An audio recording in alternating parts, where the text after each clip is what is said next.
Shalom and good day all, this is the Healing 29 back again for the Super Sons Fortress of Attitude, Batman and Robin issue 17 by Philip Kennedy Johnson. And first things first, do these covers in any way, shape or form connect to something that is happening inside of the story? With some of them they do, others not so much. So moving into first things first, the cover rating. So for the first cover, which is the one on the left hand side, I give a 6.5 out of 10. The one directly next to it, I give an 8.5 out of 10, as I really quite like it, and I also like a lot of what the artist actually does. He's also responsible for like the Little Gotham series, and it's nice to see that art being used in relation to this Batman and Robin series. Moving to cover 3, on the upper left hand side, I give a 6 out of 10. And last but not least, the one on the right hand side, a 7 out of 10. I'll now get things ready and organized so we can cover the area of the internal art and also what is happening story wise with the characters. But also remembering DC's cheapness in regards to covers. This crap needs to stop. Let's keep variants variant and keep main covers main covers. So as the story begins, we get a bit of a flashback of sorts in relation to the character of Bruce Wayne and someone else who he's met on this journey.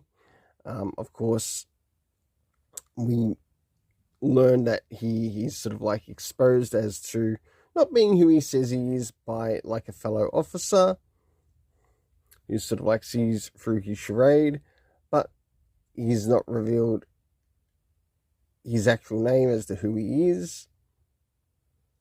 As we slowly move towards the middle of the story, we catch up with what's happening with Damian Wayne, as he's also attending to helping out one of the victims of one of the events that happened recently in one of the previous issues. It's a pity that the issue number was not brought up in this series or in this particular arc, though I think it should be, as it would really play a big as it would really help with the story rating that I'll be giving it. So as the story continues, as we slowly move past the halfway mark, we do finally get to see Batman and Robin, or Damian Wayne and Bruce Wayne, finally catching up.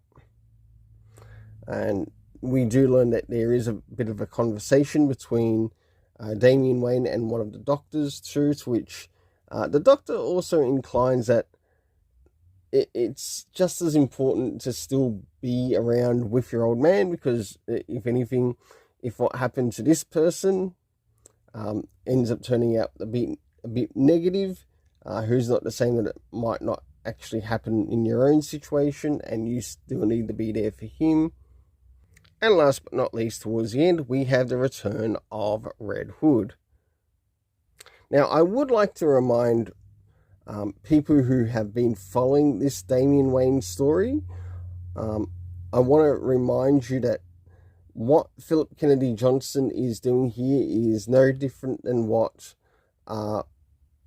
Peter J. Tomasi did in relation to his Pearl story arc, to which we learn in the Pearl story arc that Damian Wayne has actually done some research and learned a bit about his grandparents, including his grandfather on his father's side of the family. I guess with this, it's sort of like extending in relation to what has happened in the past, but we're seeing it from a different viewpoint through a different writer. So moving now into the next area, and that is the area of the story rating, and that consists of a number of areas. First things first is comic book references. Do we get any references to any of the previous issues that might be very important to the story that we have now? The answer is no. Next is the area of time, to which we have years earlier, and also, I guess, 9:15 to 3 p.m. as to when some of these events or some of the things take place time-wise within the events.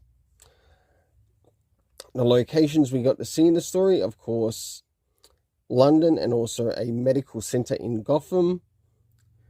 The cast of characters consisting of Jack. We also have Professor Blythe. We also have Bruce Wayne Batman, Damian Wayne Robin. We have a list of other characters, including Gordon. Also the character of Scarecrow, mentioned in name only as Crane. It would be nice to see another doctor or professor type villain. I must admit, something like that is sort of missing again in the Batman universe or the Batman stories. Like someone who's well learned, has done some really good studying. And of course, the character of Memento. We also have the character of Jason Todd, Red Hood. We have a lieutenant as well. And a couple of Dr. Malik Bashir. And I wonder if Bashir might actually be responsible for what has happened with, like, the villain of Memento, or even if he is Memento. That is going to be quite interesting to see how this comes across. For the overall story rating, I give it a 6.5 out of 10.